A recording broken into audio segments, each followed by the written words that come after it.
C'est quoi un magicien manipulateur?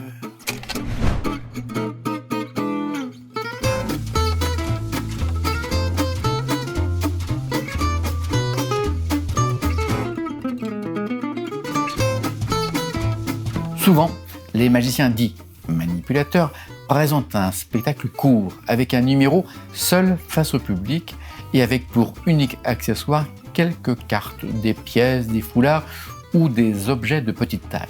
Le magicien va alors présenter une série d'apparitions et de disparitions de ces objets avec une chorégraphie qui va unifier le lien entre les séquences.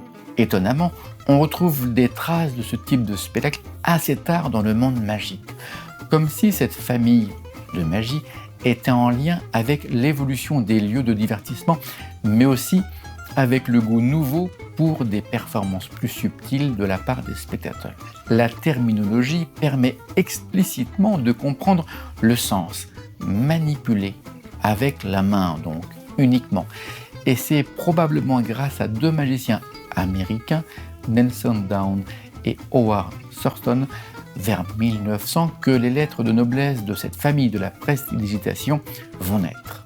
Au-delà des objets utilisés, c'est surtout la démarche de l'artiste qui est intéressante. Peu ou pas de matériel, mais surtout tout est basé sur un contrôle total de son corps, avec une performance unique liée à une dextérité extraordinaire des doigts. Performance technique doublée d'une performance artistique. C'est aussi une forme de spectacle qui va trouver son apogée dans les petites salles de spectacle, justement où la taille de la scène est réduite au minimum pour laisser la place aux tables des clients. De plus, ce type de performance bluffante se fait en musique souvent et ne nécessite que peu d'installations.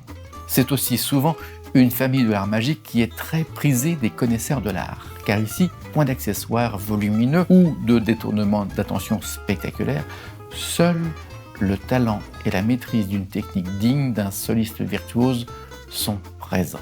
Étonnant, non? Si vous voulez me faire plaisir, mettez un pouce bleu, commentez et encore mieux, abonnez-vous.